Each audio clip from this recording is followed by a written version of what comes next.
आंखों, सुनते कानों और धड़कते दिलों, आप सबको हमारी तरफ से अस्सलाम वालेकुम।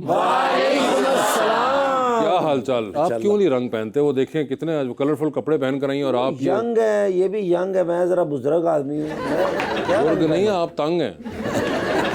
आपको अगर कह दो हम नया पैंट कोट क्यों नहीं पहनते? क्योंकि आप लेके नहीं दे रहे। एक दफ़ा मिलने के लिए गया तो मुझे कहने लगे देख रहे हो पूरे मोहल्ले में हम सबसे खुश नसीब हैं। मैंने कहा जी वो कैसे? कहने लगे 3 साल हो गए बिजली का बिल नहीं आया। मैंने कहा क्यों नहीं आया? कहते मीटर ही कटे है।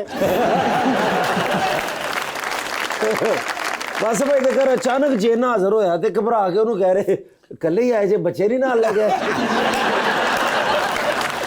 यार बहुत ज़्यादा बात। बल्कि कल मैंने फ़ोन करके कह रहे सन यार मैं बिरयानी बना रहा हूँ। अच्छा जी। मैंने उसमें टमाटर और चाय वाली पत्ती डाल दी है और क्या डालूं? बुलाते हैं अपने आज की पहली मेहमान को। पाकिस्तान मुस्लिम लीग नून की रुकन है पंजाब असेंबली के अंदर और साथ ही साथ चीफ मिनिस्टर पंजाब की स्पेशल असिस्टेंट हैं on price control and commodities management, मोहतरमा Salma Bhatt.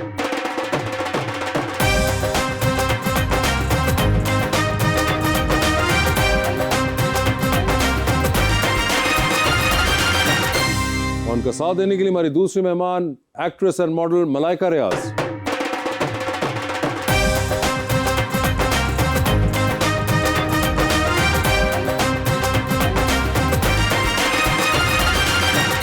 Welcome to the show ji, बड़ी खुशी हो रही है सलमा जी आप तशरीफ़ लाई हैं और एक शेर मैंने बिल्कुल ताज़ा अभी लिखा है मलाइका जी के लिए। दिल तो कहता है कि ज़माने से छुपा लूँ उसको, दिल की धड़कन की तरह दिल में बसा लूँ उसको, वो जो रूठ जाए मुझसे मेरे दिल की मालिक, सारी दुनिया को खफा करके मना लूँ उसको। 9-5 पे वो रोकने आ जाएगी लेकिन अच्छा जी। 9-4 पे उड़ जाएगी परवाज हमारी। आहा। हम उसके लिए ताजमहल कैसे बनाएं जो बनना नहीं चाहती मुमताज हमारी। वाह वाह क्या बात है। हम उसके लिए ताजमहल कैसे बनाएं हाँ जी। जो बनना नहीं चाहती मुमताज हमारी। Yes sir. क्या कमाल शेर। सलमा जी क्या हाल है आपके? अल्लाह का शुक्र जी, ठीक ठाक हैं? बिल्कुल। मुझे बताएं कीमतें कहाँ जा रही हैं? कीमतें अल्हम्दुलिल्लाह काफ़ी काबू में आ रही हैं। काबू में आ रही हैं? सिर्फ आपके, अल्हम्दुलिल्लाह। अवाम के नहीं। मगर वैसे ये अभी आपको नई असाइनमेंट मिली हुई है इस वक्त, you the special assistant on the price control committee of the chief minister. क्या ये एक्सपेक्ट कर रही थी कि आपको ये वाला टास्क मिलेगा? कभी भी नहीं। नहीं कर रही थी? बिकॉज अभी लास्ट टेन्योर के अंदर you had just started, I think Midway start हुआ था आपका। जी बिल्कुल, मेरा 2021 में स्टार्ट। 2021 में स्टार्ट हुआ और अब ये 2024 के अंदर ही जिम्मेदारी डाल दी गई आपके ऊपर। तो ये क्या वो जो परफॉर्मेंस थी 3 साल की वो काम आई? मैं ये कहना चाहती हूँ कि मुझे पहले भी कुछ लोगों ने सवाल किया क्योंकि प्राइस कंट्रोल एक ऐसी चीज़ है कि जो काफ़ी मुश्किल है, चैलेंजिंग है। ये 24 घंटे का चैलेंज आपके साथ रहता है और इसमें अगर आप 10 चीज़ें ठीक करें, कोई एक चीज़ अपसेट होती है तो सारा एक थैंकलेस जगह भी है, सब कुछ आपके ऊपर आ जाता है। वो ख़राब चीज़ हाईलाइट हो जाती है, 10 ठीक चीज़ें चलती जो होती हैं सबको भूल जाती हैं। लेकिन ये मुझे लगता है कि मेरी जो बॉस हैं सीएम पंजाब मोहतरमा मरीम नवाज शरीफ साहिबा, वो सीएम तो पिछले साल बनी लेकिन हम तो उनके साथ क्योंकि बहुत पहले से काम कर रहे थे और गुज़श्ता सालों में जो उन्होंने खुद ट्रेन किया, पॉलिटिकल ट्रेनिंग की, मेरी बहुत ज़्यादा हैंड होल्डिंग की और बहुत ज़्यादा अपने साथ रखकर बहुत से इससे पहले पार्टी के प्लेटफॉर्म से चैलेंजिंग काम करा कर देखे, बहुत ज़्यादा टेस्ट लिए, इम्तहानात लिए। मुझे नहीं पता था कि वो सारे इम्तहान किस लिए ले रही हैं, इस दिन के लिए ले रही हैं। तो फिर जब हुकूमत आई तो फिर उन्होंने मुझसे कहा, और ये एक अनप्रेसिडेंटेड है कि प्राइस कंट्रोल पे एक खातून को तैनात किया गया। लेकिन वो तुसी खातून तो है लेकिन दलेर ते तुसी मर्दां नालों भी ज्यादा ना। चलिए आपकी मेहरबानी है। कोई रेट घट ना करे बाजी चौके कहंदे मैं मुक्के मारांगे जे घट रहेंगे। सलमा जो कि इंटरेस्टिंग है कि जब आपसे मेरी पहली दफ़ा मुलाकात हुई थी which was back in I think 21 या 22, उस वक्त आप एमपी अभी नई नई बनी थी कुछ अर्सा पहले ही और मिडवे बनी थी उस टेन्योर के, and also that you were not really seen on television. Yes. और आई थिंक वो पहली बार या 1-2 बार ही हुआ था कि आप इस तरह एक शो पे आई थी और उस पर जो आपने डिफेंड किया था एट दैट टाइम, जो कि बड़ा मुश्किल टाइम था एज एन ऑपोजिशन भी हमेशा होता है पार्टी के लिए, तो वो बड़ा एक सिग्निफिकेंट रहा था। आपको लगता है ये? मैं अक्सर आपकी टीम से ये बात कहती हूँ कि जब आप लोग मुझे कॉल करते हैं तो मैं without giving it a second thought मैं कहती हूँ जी मैं आ जाऊँगी, कब आऊँ। तो मैं इनसे कह रही थी कि मैं आप लोगों का ना, वो कहते नहीं पंजाबी में कहते होते थे कि कोई वो अखां च या होनी चाहिए तो क्योंकि आपके प्रोग्राम पे जब मैं आई थी तो मुझे बहुत बड़ा ब्रेक थ्रू मिला था मीडिया पे। वो ब्रेक थ्रू इसलिए भी था क्योंकि you could do and no one was expecting कि ये किस किस्म का आप करेंगी तो जो आपने किया था उसके अंदर। मेरी अखां च जाए ਤੁਹਾਡੇ प्रोग्राम ਲਈ। नहीं, that is kind of you but you had the talent. Malaika ji क्या हाल है आपके? अल्हम्दुलिल्लाह, आप बताएं। बिल्कुल ठीक ठाक। आपने शो देखा हुआ है? हाँ, थोड़ा बहुत। थोड़ा बहुत कितना को थोड़ा? जैसे रील्स में होता है या रील्स चांस में आया। थोड़ा कौन सी बहुत। वाली रील देखी आपने? धागे मुझे की? एग्जैक्टली याद नहीं है। याद नहीं है आपको, मगर आपने देखा तो आपको वहीं से अंदाजा हुआ। हाँ। ठीक है। और मुझे बताएं कि आपकी कभी एमपीए से मुलाकात हुई थी? नहीं हुई थी। और पहली बार यानी कि हमने ही मिलाया जी। और खातून एमपीए से मिला दिया। हाँ, माशाल्लाह, मुझे बहुत अच्छा लगता है जब फीमेल्स हमारी इतना अच्छा काम करती हैं। आपको पब्लिक कैसे पता है कि अच्छा काम कर रही है? कर ही रही होंगी ना, कहीं ना कहीं कर कुछ ही तो कर रही रही होंगी। होंगी। ये कुछ तो तो देखिए effort कर ही assumption रही पे आ होंगी गई है ना। बात। आपने जाके कहीं पे प्राइसेस चेक की? आपको पता है वो इस वक्त स्पेशल असिस्टेंट प्राइस कंट्रोल की। मेरे लिए तो प्राइसेस बहुत हाई हैं अभी तक। अच्छा। हाँ, मुझे तो बहुत ज्यादा ही लगती अल्लाह है। ਤੁਹਾਡੇ ਹਾਲਾਤ ਠੀਕ ਕਰੇ। हाँ, अल्लाह मेरे हालात ठीक करे। उनके हालात ठीक करे, सिर्फ उनके नहीं। मगर मुझे बताएं कि आखिरी बार क्या चीज लेने गई तो आपको लगा कि भाई ये तो बहुत हाई है? मैं ग्रोसरी लेने गई थी। ग्रोसरी लेने गई थी आप? अच्छा, और क्या उसमें लगा महंगा? कैट फूड तो नहीं ले लिया था? नहीं, कैट्स नहीं है मेरे पास, तो कैट फूड नहीं लिया था मैंने। ऐसे ही बस नॉर्मली जो घर की होती है ग्रोसरी वही करी थी, तो वो भी काफी एक्सपेंसिव है अब तो। है ना, एक्सपेंसिव तो बहुत है, मगर उसको आपको पता है कि एक सरकारी रेट भी होता है जिसको मेंटेन करना, क्योंकि ऑफ कोर्स ये कमर्शियल कमोडिटी को तो नहीं कंट्रोल कर पाएंगी, मगर जो सरकारी रेट कुछ चीज़ों के होते हैं वो इन्होंने कंट्रोल करने होते हैं। तो अगली बार आप जाएं ग्रोसरी लेने और आपको लगे कि कोई इंसान जो है वो सब्जी या कोई इस तरह की चीज़ें या चीनी वगैरह महंगी बेच रहा है, तो आप सलमा को फ़ोन कर सकती हैं। ये फ़ौरन वहाँ पे छापा मारने पहुँच जाए। अब्बा जी अगर कोई वाकफ फड़े जाए तो मुझे आ भी सकते हैं। वाकफ दी ज़्यादा शामत होंगी। मगर मुझे ये बताइए मैडम कि ये आजकल के दौर में हुकूमत करना आसान है या मुश्किल है? हुकूमत करना किसी दौर में भी आसान नहीं होता। हुकूमत के एक अपने चैलेंजेस होते हैं हमेशा से। आपने भी कीमतों की बात की और बहुत से लोग महंगाई की बात करते हैं। तो अभी रिसेंटली रमज़ान गुजरा है, तो मैं हमेशा कहती हूँ कि प्राइस कंट्रोल के हवाले से जो रमज़ान का महीना होता है ना, ये सालाना पेपर होता है। तो मैं आपके प्रोग्राम के तवज्जुह से बताना चाहती हूँ कि ये पंजाब के अंदर अल्हम्दुलिल्लाह 15 साल का रिकॉर्ड सस्ता तरीन रमज़ान गया है।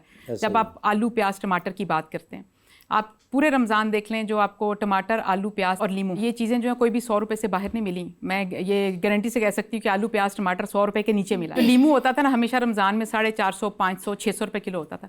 इस दफ़ा 125 से 130, 135 मैक्सिमम गया है जब गया है। खजूरें जो पिछले साल रमज़ान में मिलती थी ना 550 रुपये, 600 रुपये किलो, वो इस दफ़ा हमने 460, 480 रुपये से बाहर नहीं जाने दी। और ये चीज़ें मैं इसलिए नहीं कह रही कि मैं एक जगह बैठी हुई और मैं बात कर रही हूँ। पूरे रमज़ान में इस सूबे के जो 37 ज़िला हैं, हर जिले में मैं खुद गई हूँ। मैंने एक एक जिला फिरा इस सूबे का।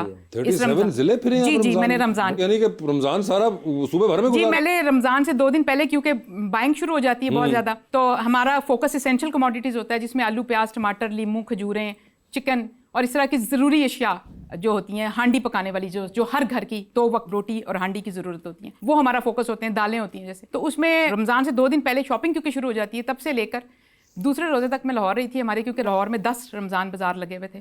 उसके बाद मैं तीसरे रोज़े यहाँ से निकली थी और 27वें रोज़े वापस आई थी। और रियान साहबा ने अप्रीशिएट किया है, इनको बड़ी दाद दी, वो मैंने देखा भी है। अच्छा। और भाजी जिस तरह तुसी कह रहे ना आलू टमाटर प्याज ये वो, मुझे लगता तुसी रेडी ला ली आप। ऐसे कोई पीछे भरे भी होते थे आपने डिक्की के अंदर? अब है तो क्योंकि आपका शो ही थोड़ा लाइटर में होता है, तो मैं आपसे शेयर करती चलूँ। मेरे जो कोलीग्स हैं अपने पार्टी में भी और बहुत से, वो मुझे देखकर अब आवाज़ें कसते हैं आलू प्याज टमाटर। ये आप मैं ऐसी बातें चाहे शो जैसा भी हो नहीं बताते, क्योंकि ये और लोग भी छेड़ बना लेते हैं इसकी। कोई बात नहीं। मगर आपकी तो गाड़ी के अंदर आपके तो माशाल्लाह रेट लिस्ट साथ में होती होगी हर वक्त? जी, मेरे जहन में भी होती है हर वक्त, ऑनेस्टली स्पीकिंग। कई दफ़ा ऐसा होता है कि मेरी रात को आंख खुल जाए तो मैं फ़ौरन सोचती हूँ कि आज वो सप्लाई क्या है और टमाटर का रेट सुबह क्या निकलना है, और इस तरह की चीज़ें होती हैं दिमाग में। बिल्कुल ये बात है। मुझे आपके प्रोग्राम पे भी शुरू होने से पहले पूछ रहे थे मैडम आपकी हॉबीज़ क्या हैं, मैंने कहा फिलहाल तो आलू प्याज टमाटर। आप चैलेंजेस तो बहुत फेस करती होंगी, इस टाइम क्या चैलेंज फेस कर रही हैं? डेफिनेटली ये काम ही इस तरह के, देखें मैं अगर आपको थोड़ा सा बताऊं, जैसे इसमें जितनी भी पंजाब के अंदर सब्जी मंडी है, फ्रूट मंडी है, गल्ला मंडियाँ हैं, फिर उसके अलावा ये जो चिकन पोल्ट्री का है इसके रिजीम के अंदर आता है। अब देखें कोई भी दालें या कोई चीज़, अब जैसे पोल्ट्री का हम एक क्राइसिस में से गुजर रहे हैं। रमज़ान के अंदर ये हुआ कि पोल्ट्री के हमें क्राइसिस रहा थ्रू आउट, और उसमें जो फरवरी मिड के ऑनवर्ड्स पोल्ट्री की डिजीज़ आ गई। अब पोल्ट्री एक ऐसी चीज़ है, मुर्गी जो होती है फार्म पे बड़ी होती है और 45 दिन के बाद उसने बाजार में आना होता है, वो पेरिशेबल आइटम है। बीच में कोई डिजीज़ आ जाए, कोई बीमारी आ जाए, वो एक आप कह सकते हैं मेरे हाथ बस से हमारे बाहर हो जाता है उसको कंट्रोल करना। पहले इसमें रानीखेत बीमारी आ गई, फिर H9 और रेस्पिरेटरी बीमारी आई जिसने इसको एक तूल दे दिया, और फिर चिकन जो था वो एक्सपायर भी हुआ और फार्म पे, और फिर दूसरा उसका वेट गेन करना कम हो गया, जिससे सप्लाई और डिमांड के अंदर गैप आया। जब भी तलब और रसद के अंदर गैप आएगा उस चीज़ की प्राइस महंगी होगी। हमारा बुनियादी तौर पे जो फोकस रहा पिछले पूरे, जब कोई मैं जुलाई में ये टास्क पे आई थी, तो जो मुझे वज़ीर आला ने पहली चीज़ जो कही थी करने के लिए, मरीम नवाज शरीफ साहिबा ने, वो ये कहा था कि डिमांड एंड सप्लाई को कंट्रोल करना और मैनेज करना है। अगर हमारी डिमांड क्या है लोगों की, और अगर हम उसको सप्लाई चेन मैनेजमेंट को स्ट्रॉन्ग करके तलब और रसद को पूरा कर दे, तो हम एक सस्टेनेबल मॉडल में जा सकते हैं प्राइसिंग की। और हमारा हमेशा फोकस उसके ऊपर रहा है। उसको मेक श्योर करने के लिए ये करना बहुत ज़रूरी था कि दिसंबर और जनवरी में चूज़े ज़्यादा डाले जाते फार्म्स पे। उसके पीछे उसको इंडस्ट्री के साथ इन टच रहना, मुतअद्दिद मुलाकातें करना और उनके साथ इस बात पे एग्रीमेंट करना, ये हम सारी चीज़ें आप सिर्फ बातचीत से कर सकते हैं इंडस्ट्री के साथ, क्योंकि ओपन मार्केट है, प्राइवेट बिजनेस है, लोगों के फार्म्स होते हैं। और फिर उसके अंदर हमने ये किया भी। पिछले 3 सालों से बेसिकली चिकन पोल्ट्री बहुत ज़्यादा क्राइसिस में रही है, जिसके बाद हम इसको अब निकालने की कोशिश करें। और अब ये एक प्रोडक्शन, जब तक हम इसकी नहीं बढ़ाते हम इसके से बाहर नहीं आ सकते। इसकी प्रोडक्शन बढ़ाने के लिए हम इसके बिल्कुल अपवर्ड ट्रेंड में, जैसे इसकी मशीनें लगती हैं, हैचरीज होती हैं, हैचरीज में मशीनें होती हैं। मशीनों का हिसाब होता है कि ऐसे महीने अगर 1300 मशीन चली है तो इतना चूचा निकलेगा 2 महीने बाद, ऐसे महीने 1400 मशीन चली है तो इतना चूजा निकलेगा। अब जैसे फरवरी में और मार्च में मैक्सिमम पे गई हैं हमारी मशीन्स, जिसका रिजल्ट जो है वो अप्रैल और मई में हम एक्सपेक्ट करें कि इंशाल्लाह हमारी सप्लाई जो है वो बढ़ जाएगी। इंशाल्लाह हम फोर्स ही कर रहे हैं। बाजी मुर्गियां दी गल छड़ दो, मेरा अंडा देने दिल कर दिया। हमने बहन को पॉलिटिक्स फ्रॉम यूएसए, पॉलिसी और साइकोलॉजी पढ़ाई थी, वो किधर चूचे और चूजों में फंस गई।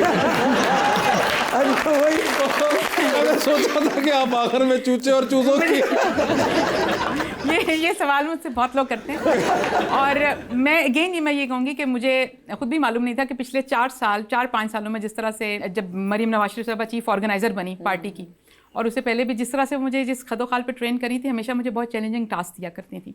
तो मैं हमेशा सोचती थी कि ये मुझे मुश्किल काम क्यों देती हैं। उसके बाद वो मुझे हमेशा कहती भी थी कि मैं तुम्हें मुश्किल काम देती हूँ, तो जब तुम करके आती हो तो मुझे शाबाश भी देती थी। तो फिर जब हुकूमत आई और उसके बाद वाकई मैं बिल्कुल, मेरी एक्सपेक्टेशन के बियॉन्ड था कि मुझे प्राइस कंट्रोल देंगे। लेकिन ये ऑन अ लाइट साइड, तो ये बहुत से लोग मुझे कहते हैं कि आप अमेरिका से पढ़ के आई, आपने गवर्नमेंट कॉलेज से साइकोलॉजी पढ़ी, एंड में मैं मंडियों में जाती हूँ और मैं बिल्कुल पंजाबी में सारी फील्ड होती है, मेरा काम ही सारा ये होता है, ताजरों के साथ, आड़तियों के साथ, किसानों के साथ, खेतों में, और मैं सारा दिन फील्ड के अंदर, मैं 80% से ज़्यादा टाइम अपना फील्ड में गुजारती हूँ, और वो टोटल एक पूरी पंजाबी ज़िंदगी होती है। मुझे कई दफ़ा मेरे घर में सब कहते हैं कि हमें लगता है कि आरती से ही हम ज़िंदगी साथ गुजार हैं, तो वो एक अपनी तरफ। लेकिन मुझे इसमें एक बहुत सेंस ऑफ सेटिस्फेक्शन इसलिए फील होती है, ये एक ऐसी चीज़ है जिसका ताल्लुक 13 करोड़ या 14 करोड़ लोग हैं जो सबके साथ जुड़ा हुआ है। और इसमें अगर आप कोई भी इम्पैक्ट लेकर आते हैं, कोई क्रिएट करते हैं या कोई अच्छी चीज़ कर पाएँ, तो इसका जो असरात हैं वो सब लोगों पे आएंगे, आम लोगों पे आएंगे। कम आमदन वाला जो तबका है हमारा, मतवस्त तबका है, दिहाड़ीदार हैं, मजदूर हैं, रेडियो वाले हैं, दुकानदार हैं, नर्सेज हैं, टीचर्स हैं, नौकरी पेशा लोग हैं, हर किसी के घर की ज़रूरत है 2 वक्त का खाना। इसलिए मुझे कभी कभी लगता है कि अगर आप इसको असल में आप इस काम को करें तो मुझे लगता है कि ये एक इबादत भी है। और मेरा अब एक बड़ा ज़ाती लगाव पैदा हो गया इस काम के साथ, और मुझे बहुत अच्छा भी लगता है। और मुझे लगता है कि मैं हमेशा हर रोज़ दुआ मांगती हूँ, क्योंकि मुझे जब मैंने पहले दिन जब मुझे ये टास्क दिया गया, तो साथ ही मुझे वज़ीर आला ने जो कहा, वो ये कहा था उन्होंने कि उन्होंने कहा, सलमा, मेरी जो तरजीह है ना, वो कम आमदन वाला तबका है कि उसको रिलीफ कैसे मिलेगा। और अगर ज़रूरी अशिया जो हैं चंद एक, उनमें अगर कम आमदन वाले तबके के लिए 2 वक्त की रोटी मुमकिन हो जाए, तो वो कहती थी कि ये मैं इसमें से हासिल करना चाहती हूँ।